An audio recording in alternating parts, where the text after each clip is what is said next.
First lesson का नाम है आपकी बुक में। यहाँ लिखा हुआ है स्थिर वैद्युत आवेश तथा क्षेत्र। अब आवेश क्या होता है कि किन्हीं भी दो वस्तुओं को आपस में रगड़ने पर उनके अंदर हल्की वस्तुओं को आकर्षित या प्रतिकर्षित करने का गुण उत्पन्न हो जाता है।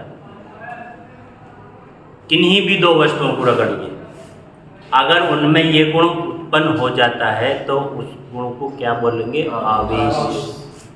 जैसे बालों में अगर सूखे हुए बाल हो, कंघा करें और छोटे छोटे कागज़ के टुकड़े हों और उन टुकड़ों को जो है हम कंघे से चिपकाएं तो चिपक जाते हैं, तो उसके अंदर जो गुण क्वालिटी आई उसको क्या नाम दिया गया? आवेश। अब आवेश जो है दो प्रकार का होता है। इन्होंने जो माना आवेश कै प्रकार का? पहला धनात्मक आवेश, दूसरा ऋणात्मक आवेश। आवेश को दो प्रकार में विभाजित कर दिया गया। जो आवेश है वैद्युत आवेश, उसे कै भागों में? दो। पहले को नाम दिया धनात्मक और दूसरे को क्या नाम दिया इन्होंने? ऋणात्मक। ये प्लस है और ये है माइनस। तो प्लस जब कोई दो वस्तुएं हैं उन्हें आपस में मान लीजिए रगड़ा गया तो इससे इलेक्ट्रॉन इस पर गए। एक वस्तु से इलेक्ट्रॉन दूसरी वस्तु पर चले गए तो इसके ऊपर जो आवेश आया वो कैसा है? प्लस का। और जिसके ऊपर इलेक्ट्रॉन आया उसके ऊपर आया माइनस का आ गया। जैसे आपने केमिस्ट्री में पढ़ा होगा नमक के बारे में, NaCl, तो Na क्या करता है? इससे एक इलेक्ट्रॉन चला जाता इसके पास क्लोरीन के, तो इस पर कौन सा आवेश आता? प्लस का। और इसके ऊपर कौन सा आता? तो जिससे गया इलेक्ट्रॉन उस पर तो प्लस का आवेश या प्लस का चिन्ह, और जिस पर आया उस पर माइनस। ऐसे ही इसमें होता है, यहाँ पर जो आवेश आ गया वो कैसा आ गया? प्लस का। और इस पर जो आवेश आ गया वो आ गया माइनस का। अब एक जो साइंटिस्ट है कूलाम, उसने क्या काम करा? फिर ऐसे ही दो वस्तुओं को रगड़ा, क्योंकि पहले पता नहीं था कि कौन सा आवेश आ रहा क्या नहीं आ रहा, तो उसने और वस्तुओं को रगड़ा तो उसमें भी कैसा आवेश आया? प्लस का। दूसरी पे कैसा है? माइनस का। यानी प्लस माइनस ऐसे आते रहे। अब वो दिखाई नहीं देता था कि इस पर आवेश प्लस का आ गया या माइनस का आ गया। उसने तो क्या काम करा? इस छड़ को लेकर के इस छड़ के पास लाया, तो उसने देखा ये दोनों छड़ एक दूसरे को दूर को भगा दिए। तो इसमें भी कैसा चिन्ह है? प्लस का। और इसमें भी कैसा है? प्लस का। क्या भगा रही है? दोनों को दूर को। अब ऐसे ही इस वाले को लेके गया तो ये भी क्या कर रही है? एक दूसरे को दूर भगा रही है। अब जब वो प्लस वाली को किसके पास लेकर माइनस, तो क्या करा? ये आपस में मिलने लगी। ऐसे ही माइनस को प्लस के पास लाए तो मिलने लगी। तो उसने सोचा कि जो आवेश है वो दो प्रकार का है, कि उसने गुणों के आधार पर ही क्या नाम रखा उसका? दो प्रकार का। पहले को क्या नाम दिया? प्लस, और दूसरे को क्या नाम दे दिया? माइनस का। तो आवेश के बारे में आपको समझ में आ गया होगा कि आवेश है क्या। अब उसके बाद है क्षेत्र, यानी फील्ड, एरिया, विद्युत क्षेत्र। हालांकि इसकी डेफिनेशन आगे चलेगी, लेकिन क्षेत्र को आप एक तरीके से ये मान सकते हैं कि किसी चालक वस्तु को आप लेके आए किसी एरिया में और वो वहाँ पर आकर्षण का या प्रतिकर्षण का अनुभव करने लगे, तो जहाँ से इस बात का अनुभव होगा वहाँ से ही क्या कहलाया जाएगा? क्षेत्र। जैसे लाइट है या मोबाइल की टॉर्च, मोबाइल को हम ऑन कर दें या टॉर्च को ऑन कर दें तो उस टॉर्च की रोशनी एक लिमिट एरिया तक ही जाएगी। अब कोई वस्तु आ रही है, मान लो देखने वाली कोई चीज़ है, अब उसे वहाँ से दिखाई देना शुरू हो जाए उस रोशनी में, तो वहाँ से जहाँ से दिखाई देना शुरू हुआ वो उसका क्या कहलाया जाएगा? एरिया, यानी क्षेत्र। तो ये तो चलेगा। अब इसमें कई सारी चीज़ें होती हैं, जैसे चालक, ये आपको पता होना चाहिए क्योंकि बेसिक सी चीज़ें, वे पदार्थ जिनमें विद्युत आवेश आसानी से प्रवाहित हो जाता है, क्या कहलाता है? चालक। वो चालक जिनमें आवेश प्रवाहित नहीं होता, उन्हें क्या कहेंगे? कुचालक। अब दूसरा आता है कि विद्युत धारा। हालांकि ये जो 10वीं क्लास की हैं, लेकिन फिर भी एक बात कि जिसके अंदर आवेश चलना शुरू कर देता है उसको क्या नाम दे देते हैं हम? विद्युत धारा। किसी चालक में आवेश प्रवाहित होने की दर क्या कहलाती है? विद्युत धारा। है आवेशी, लेकिन कोई मान लीजिए तार है, ये चालक है और इसके अंदर जो है आवेश चलने लगा, तो आवेश प्रवाहित होने की दर क्या कहलाएगी? आई। आई क्या है? विद्युत धारा। आई बराबर क्या आ जाएगा? Q बटे T। Q क्या है? आवेश। और आवेश का मात्रक क्या होता है? कूलाम। ये साइंटिस्ट नेम है कूलाम। इसने अपने नाम पर ही आवेश का नाम जो है कूलाम रख दिया। तो और T क्या है? टाइम यानी समय। समय का मात्रक क्या आ जाएगा? सेकंड। तो कूलाम प्रति सेकंड। या दूसरा मात्रक क्या आ जाएगा? एम्पियर। या निकल के आ जाएगा एम्पियर। तो आई बराबर आ गया Q बटे T। ये क्या है? बेसिक सी चीजें हैं जो तुम्हें पता होनी चाहिए। अब इसमें जो चलेगा इंटरमीडिएट में, एक आता है कूलाम का नियम, जो कि सबसे ज़्यादा मोस्ट इम्पोर्टेंट है। और इसी की वजूहत से जो है 4 जो डेरिवेशन होते हैं, अक्षय स्थिति, निरक्षय स्थिति वाले, वो किस नियम से होते हैं? कूलाम के नियम से ही होते हैं।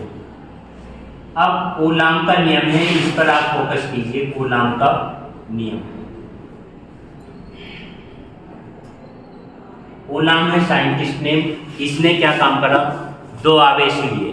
कितने आवेश लिए? 2। अब बताइए, आप सोचेंगे कि प्लस का ले लो, प्लस प्लस के ले लो दोनों, या माइनस माइनस के, या एक प्लस और एक माइनस, क्योंकि 4 कंडीशन हो सकती हैं। प्लस प्लस पहली, माइनस माइनस दूसरी, पहले प्लस फिर माइनस, फिर पहले माइनस फिर प्लस। तो 4 कंडीशन हो सकती हैं। इसने चारों को एक साथ ही परिभाषित किया। क्या कहा? कि 2 स्थिर बिंदु आवेशों के बीच, कितने आवेश? 2। कैसे हैं वो? स्थिर, यानी कहीं रखे हुए हैं। यहाँ पर हम मान लें, यहाँ पर आवेश क्या मान सकते हैं? प्लस का Q1, और यहाँ क्या मान सकते हैं? प्लस का। ये बिंदु है A और ये बिंदु है B। बीच की दूरी क्या है? तो इसने ये कहा कि इनके बीच लगने वाला कौन सा बल? आकर्षण या प्रतिकर्षण। लेकिन यहाँ इस टाइम कौन सा बल लगेगा? क्योंकि दोनों चिन्ह कैसे हैं? अब ये किस पर निर्भर करेगा कि जो प्रैक्टिकल कर रहा है उस पर वो दोनों प्लस प्लस के लेना चाह रहा है, या दोनों माइनस माइनस के, या एक प्लस और एक माइनस। तो इनके बीच उसने तो कह दिया, या तो आकर्षण का लगेगा बल या प्रतिकर्षण का बल लगेगा। वो बल उन आवेशों के गुणनफल के अनुकिर्मानुपाती, जो दोनों आवेश हैं उन दोनों के गुणनफल के अनुकिर्मानुपाती, तथा बीच की दूरी के वर्ग के व्युत्किर्मानुपाती होता है। क्या कहा इसने? 2 स्थिर बिंदु आवेशों के बीच लगने वाला आकर्षण या प्रतिकर्षण बल उन आवेशों के गुणनफल के अनुकिर्मानुपाती तथा बीच की दूरी के वर्ग के व्युत्किर्मानुपाती होता। तो इसने इसके लिए एक फॉर्मूला बनाया। क्या? F अनुकिर्मानुपाती क्या आएगा? Q1 गुणा Q2 बटे क्या आ जाएगा? R²। कहाँ से आया? ये डेफिनेशन से आया, जो उसने परिभाषा दी किस चीज की? कूलाम के नियम की, कि 2 स्थिर बिंदु आवेशों के बीच जो बल लगेगा वो आवेशों के गुणनफल के, ये किस चीज का चिन्ह है? अनुकिर्मानुपाती। और जो बीच की डिस्टेंस है उसके क्या आ जाएगा? वर्ग, यानी स्क्वायर के व्युत्किर्मानुपाती। और व्युत्किर्मानुपाती का मतलब होता है उल्टा। जैसे अगर अनुकिर्मानुपाती कहेंगे तो ऊपर ही संख्या आएगी, और व्युत्किर्मानुपाती कहेंगे तो नीचे संख्या आएगी। अगर व्युत्किर्मानुपाती है, उस संख्या को बढ़ाएंगे तो मान घटेगा। व्युत्किर्मानुपाती के अंदर संख्या का मान बढ़ाने पर F का मान घट जाएगा, लेकिन ऊपर वाले का मान बढ़ाएंगे तो F का मान भी बढ़ेगा। यानी अनुकिर्मानुपाती में संख्या का मान बढ़ जाता है और व्युत्किर्मानुपाती में संख्या का मान घट जाता है। अब इसने इसको हटा दिया यहाँ से अनुकिर्मानुपाती। जब इसने इसको हटा दिया तो इसकी जगह इसने क्या लिखा? F बराबर 1/4 4 पाई एप्सिलॉन नॉट के Q1 Q2 बटे R स्क्वायर। किसकी जगह? इस अनुक्रमानुपाती की जगह पर क्या मान रख दिया? 1/4 पाई एप्सिलॉन नॉट के और एप्सिलॉन नॉट है क्या? Q1 का तो पता है आवेश है, और Q2 भी क्या है? आवेश। R क्या है? बीच की दूरी है। अब एप्सिलॉन नॉट ये होती है निर्वात की वैद्युतशीलता। निर्वात की वैद्युतशीलता के क्या है? परावैद्युतांक। और परावैद्युतांक क्या होता है? जिसमें विद्युत आवेश प्रवाहित नहीं होता, जैसे कांच है, लकड़ी है, कोयला है, प्लास्टिक है, इनके अंदर आवेश प्रवाहित नहीं होता, उनमें क्या आते हैं? परावैद्युतांक आते हैं। अब यहाँ पर हम के का मान क्या ले लेते हैं? 1 ले लेंगे। ये आपको ध्यान रखना है, किसके लिए? या तो निर्वात दे दे या क्या कह दे? वायु। तो वहां पर के की वैल्यू क्या रखी जाती है? 1 रखी जाती है। तो F बराबर 1/4 pi epsilon not Q1 Q2 बटे R स्क्वायर। अब प्रयोगों के आधार पर 1/4 पाई एप्सिलॉन नॉट का मान क्या आता है? 9 गुणा 10⁹9 क्या आ जाएगा? मात्रा किसका? न्यूटन मीटर स्क्वायर प्रति क्या आ जाएगा? Coulomb square. ये कहाँ से निकला है? इस फॉर्मूले से। 1/4 पाई एप्सिलॉन नॉट यहाँ से मान निकालिए। 1/4 पाई एप्सिलॉन नॉट बराबर क्या आएगा? F R स्क्वायर बटे Q1 Q2। F क्या है? बल, और बल का मात्रक क्या आएगा? न्यूटन। R क्या है? दूरी, दूरी का मात्रक क्या हो? मीटर। R क्या घात है इस पे? 2, तो मीटर स्क्वायर आ जाएगा। बटे में क्या है? Q1 Q2 क्या है? Q1 है तो आवेश, और आवेश का मात्रक क्या हो? कूलम। इसका भी कूलम, तो क्या आ जाएगी? कूलम की घात 2। तो 1/4 पाई एप्सिलॉन नॉट का मान निकल करके 9 गुणा 10⁹9 न्यूटन मीटर स्क्वायर प्रति कूलम स्क्वायर होता है। ठीक है। अब इसमें एक मोस्ट इम्पोर्टेंट जो चलता है, 1 नंबर में आ जाता, वो मालूम करता है कि एप्सिलॉन नॉट की विमा। क्या मालूम करेगा? एप्सिलॉन नॉट की विमा।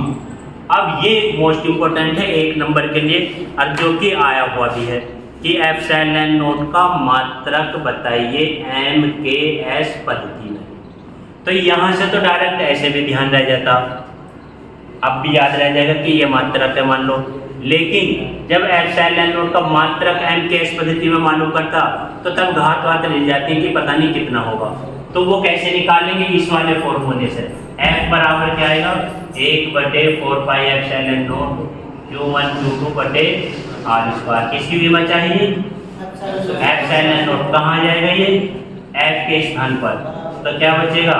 1/4 पाई F क्या आ जाएगा? Q1 Q2 बटे R स्क्वायर। 1/4 पाई क्या है ये?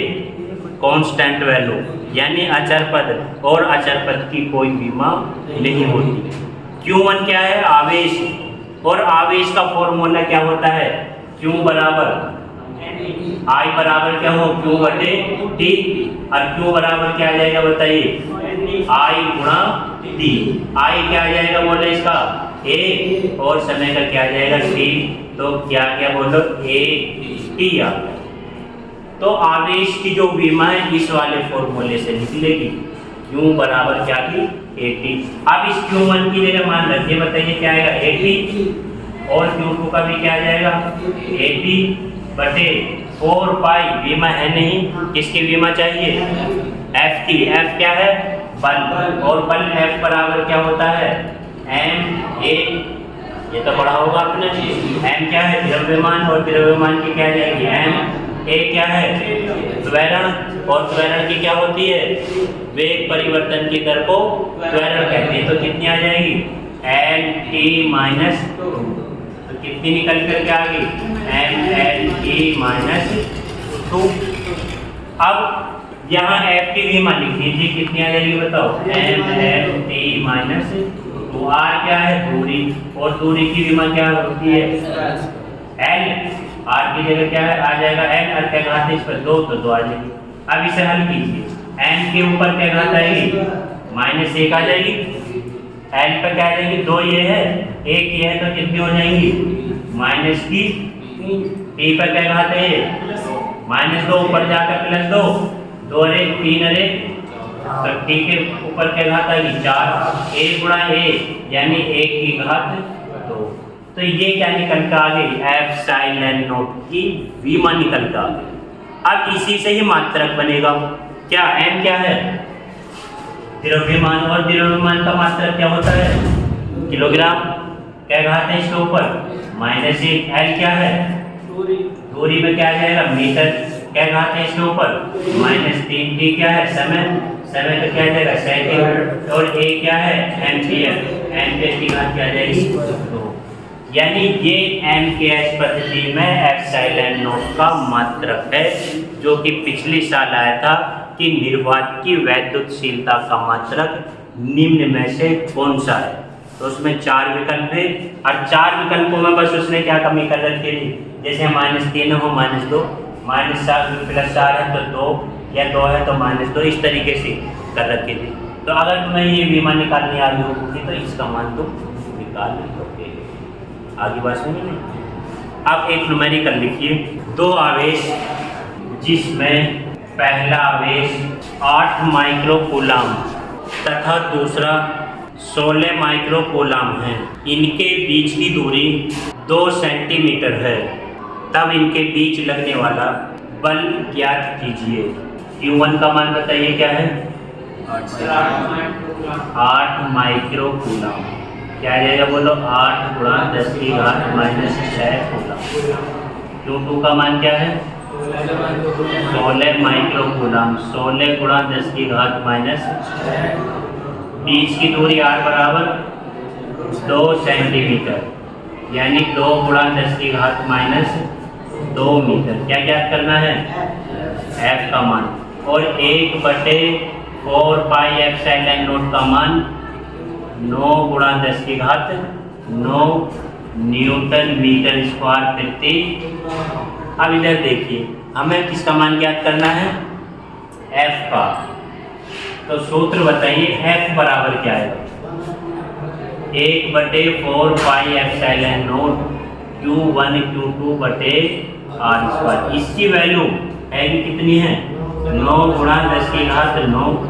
Q1 का मान बताइए, 8 गुणा 10 की घात -6। Q2 का मान बताइए, बटे r का मान क्या है, 2 गुणा 10 की घात -2 पर क्या घात आएगी, 2। अब 9 गुणा 8 गुणा 16, 10 पर क्या घात रह जाएंगी, -3 रह जाएंगी, क्योंकि -6 और -6 कितनी होगी, +9 बढ़ जाएंगी, तो कितनी बच गई, बटे 2 का वर्ग क्या आ जाएगा, 4।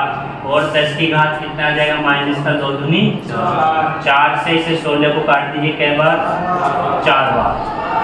तो क्या आएगा, 9 8 72 गुणा 4 गुणा 10 की घात -4 है, ये ऊपर जाके कितनी हो जाएगी, +4। और 3 घटा देंगे कि तो क्या बचेगा, 10। 4 दूनी 8, 4 सत्ते, यानी 2880 न्यूटन, जिसका मान निकल कर आ जाएगा F का। एक बार और ध्यान दीजिए, Q1 का मान क्या है, 8 माइक्रो कूलम। माइक्रो हटाएंगे तो क्या लगेगा इसकी जगह, 10 की घात -6। ऐसे ही 16, ये किसका चिन्ह होता है, माइक्रो का। माइक्रो हटते ही 10 की घात R बराबर कितना है, 2 सेंटीमीटर। इस सेंटीमीटर की क्या बना देंगे, क्या आ जाएगा, 2 गुणा 10 की घात -2 मीटर। इसका मान ज्ञात करना है, F यानी फोर्स बल का मान ज्ञात करना है। ये मान निश्चित होता है, ये पेपर के अंदर अगर सवाल आता है इसका, तो ये मान दिया हुआ होगा। इसका मान 1/4 पाई ε0। आपको किसका मान ज्ञात करना है, F का। F बराबर क्या होता, 1/4 पाई ε0 Q1 Q2/r²। ये इसका मान कितना है 9 गुणा 10 की घात, Q1 का मान क्या है 8 गुणा 10 की घात -6, Q2 का मान क्या है 16 गुणा 10 की घात -6, R का मान क्या है 2 गुणा 10 की घात -2 पे क्या घात है 2। 9 ऐसे लिखिए, 8 ऐसे ही लिखिए, 16 ऐसे ही। 10 की घात 6 और 6 होगी -12, 12 में से 9 घट जाएंगी तो क्या बचेंगे -2, 2 का वर्ग 4, 2 दूनी 4 से इस 16 को काट देंगे क्या बार 4, 9 अट्ठे 72 गुणा 4। 10 की घात क्या है ये -4, ऊपर जाके 4 में से 3 घटा देंगे तो 1 10 रह जाएगा।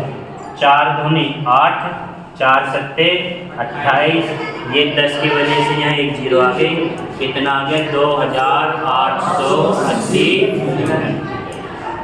अब इसमें किसी को कोई समझना हो तो वो बताए कि मुझे ये मालूम करना है कूलाम के नियम।